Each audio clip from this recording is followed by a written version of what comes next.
Shitted on 'em. Man, I just shitted on 'em. Put your number twos in the. Welcome, people. I'm happy that's a new year. This 2015 show of the eye. And today we are focusing on one simple but serious issue: drugs. So let's look at drug. To make it too simple and more understanding, Peter Mwangi is out there. Take a look. Drugs, a common menace all over the world and among our youths. Let's look at drugs in the universities and in some of the campuses. Good evening. Good evening. Please tell us your name. My name is Comfort Wanjiro. So Comfort, what do you do? I am a journalism student here Where? in Riara University. Oh, so please tell us, what's your take on drugs in campuses right now at this age? Like drug abuse. Yeah.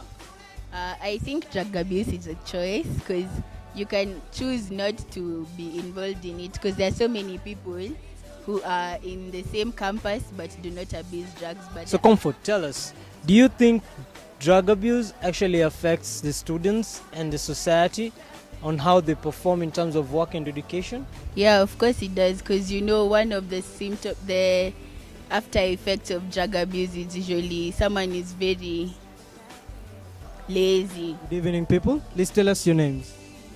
Good evening, I'm Shalini Nyaga. Good evening, I'm Paul Tiberius. So, guys, please tell us, what do you do? I'm a student at Riara University. I do journalism. I'm a business information technology student here at Riara. What's your take on drugs in the university campus? I think it's a very rampant thing. However, here in Riara, I shall speak from this point of view. It's controlled as we're not allowed to have drugs in the school. Well, I must say that in Riara it's a little bit rampant. But then if you compare to universities like Kenyatta University, Massachusetts Information Technology University, it's not that rampant. Why? Because you see, you find that students tend to study, to focus much on their studies, so they don't have time for drugs and such like things. But then for Riara, students are free, so they tend to be free and they get into drugs and stuff like that. So guys, do you think drugs is such an issue in this country? Yes, the other day the government who gave a directive of drugs to be removed in Coast, not to be removed exactly, heroin to be burned and poured because the youth in Coast are really getting addicted to it and most of them are non-productive. Yeah. So what do you think the government has done so far to curb this behavior in the country, or to reduce the amount of drugs that is being taken by the youth? The searches now are more rampant, especially at the coast when they're coming in because of the bang and the heroin. The cars are being searched thoroughly. Second, I think the directive of alcohol and whatever not being sold to under 18 years old is now being taken into light because of the recent happenings that have been the recent happenings. Full stop. The government, of late, we have seen the government coming in to educate students on the issues about drugs. We also see last year the government brought this program whereby they introduce the drugs behind the exercise books of students, meaning they want to sensitize students as in their early ages to make sure that they know about drugs, to make sure that they understand the effects of these drugs. That's what the government has done. But also, you find that the government has also established rehabilitation centers. If you go to Mathare, the government has really done a lot. I was talking to one of the drug addicts in Mathare, and he was telling me he was somewhere really bad, but right now he's okay. Talk of people like matatu conductors, most of them are known to be drug addicts, but then some of them have undergone through a lot, and for them to be there, they tell you that I was doing drugs, I was using them, I have evidence, cocaine is real. And I think the government has really tried to do everything and anything to make sure that drugs are being pushed out of this country. Yeah.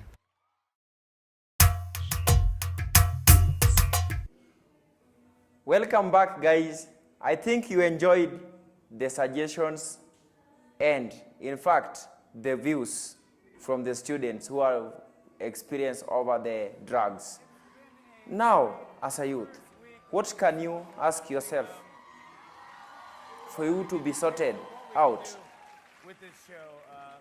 Before I tell you the important story in this show, let's go out for commercial break. Brother and sister, do you have a national ID? Would you like to vote? From where? Don't get worried. Mambo ni digital. IEBC have a simplified voting form from wherever you are. Just dial 101010 and follow instructions to vote. This advertisement was brought to you by IEBC, ICT Kenya, together with Safaricom. Together, we mind your freedom. Welcome back, viewers.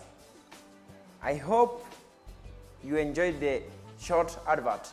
And here to the next step, not into the field, but my story. Very short and impressive. Here is the story. Kitambo kulikuwa na kijana mwingine mrefu. Alikuwa anaitwa Juma. Juma used to live with his uncle. Juma alipokuwa akitumwa kwenda kununua sukari, Juma alikuwa anakutana na marafiki wake kule Mombasani, mahali inaitwa Chuda. Kwa hivyo Juma alivyokuwa akienda kwa zile harakati za kununua, njiani alikuwa anakutana na marafiki zake. Pale alipata akina Amina, akina Rashidi, nao akaungana nao. Alipoungana nao, akina Rashidi walikuwa wakivuta. Alikuwa mtu mwingine shujaa sana, yani kijana barobaro, Rashid mwenyewe. Sasa Rashid siku moja pia aliamua kutuma Juma. Alimtuma fegi, yani sigara. Halafu baadaye, kinachoshangaza, hata Juma mwenyewe alipokuwa akitumwa, aliamua kununua kamoja na kujaribu.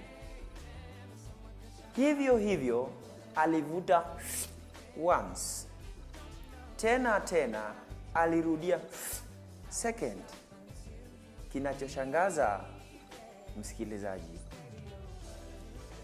hapa Juma mwenyewe hakualikwa kwa kitendo cha uvutaji sigara, bali yeye mwenyewe alijaribu na baadaye alivuta. Na hivi ndivyo wengi upitia shida na tena kufikia kwa harakati za kuvuta kila mara, yani uzoefu. Kwa hayo machache, pia kuna kasichana mwenye anasoma, lakini ananena yeye hakuambukizwa, bali yeye mwenyewe alijitumbukizia ndani.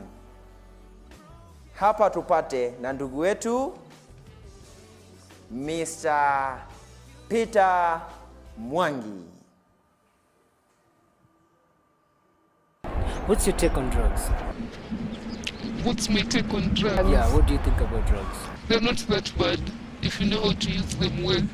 Do you understand that you've been taking drugs of late? Yeah, a lot. A lot of drugs? Yeah. So what actually led you to taking the drugs? At first, I was really depressed.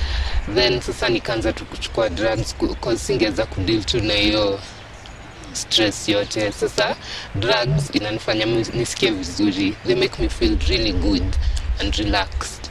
That's why I take them. Asante sana mtazamaji, kwa kuchukua fursa wako, kukaa chini na tena kuzielewa matamu. Tunavyojua mwenda tenzi na omo, marejeo ni ngamani. Wiki unaokuja tutakuwa na mgeni Mr. Collins Wachira anayeongoza Mr. Chairman wa Broadcast Club, tukiongea kuhusu maendeleo kama vijana. Asanteni sana. Let's meet.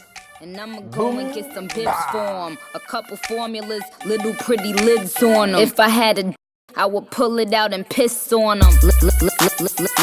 Let me shake it off. I just signed a couple deals, I might break you off. And we ain't making up, I don't need